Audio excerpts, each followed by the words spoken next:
السلام علیکم ورحمۃ اللہ وبرکاتہ۔ بسم اللہ الرحمن الرحیم۔ تم اللہ تعالیٰ سے ایسی حالت میں دعا کیا کرو کہ تم قبولیت کا یقین رکھا کرو، اور یہ جان لو کہ اللہ تعالیٰ غفلت سے بھرے دل سے دعا قبول نہیں کرتا۔ جو حق پر ہونے کے باوجود جھگڑا نہیں کرتا، میں اس کے لیے اعلیٰ جنت میں گھر کا ضامن ہوں۔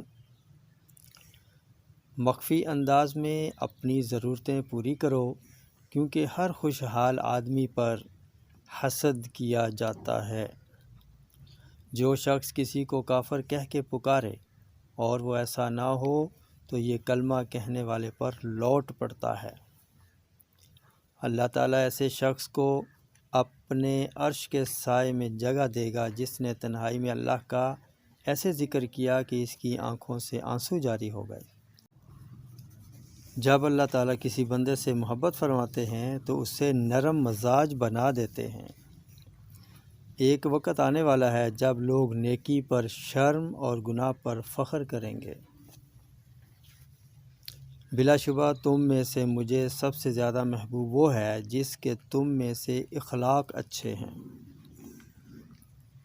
جو شخص حصول تعلیم پر 1 گھنٹہ کی ذلت برداشت نہیں کر سکتا، وہ ہمیشہ کی ذلت میں پڑا رہتا ہے۔ دوسروں کے بارے میں اچھا گمان رکھنا بہترین عبادت ہے۔ لوگوں پر ایک زمانہ ایسا آئے گا کہ انسان کوئی پرواہ نہیں کرے گا کہ جو اس نے حاصل کیا حرام سے ہے یا حلال سے۔ غصہ شیطان سے، اور شیطان آگ سے پیدا کیا گیا ہے، اور آگ پانی سے بجھائی جاتی ہے، اور جب تم میں سے کوئی غصہ ہو تو اسے وضو کر لینا چاہیے۔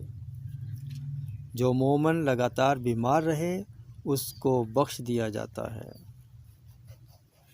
جب ایک جوان انسان توبہ کرتا ہے تو مشرق سے مغرب تک کے قبرستانوں میں 40 دن کے لیے عذاب ہٹا لیا جاتا ہے۔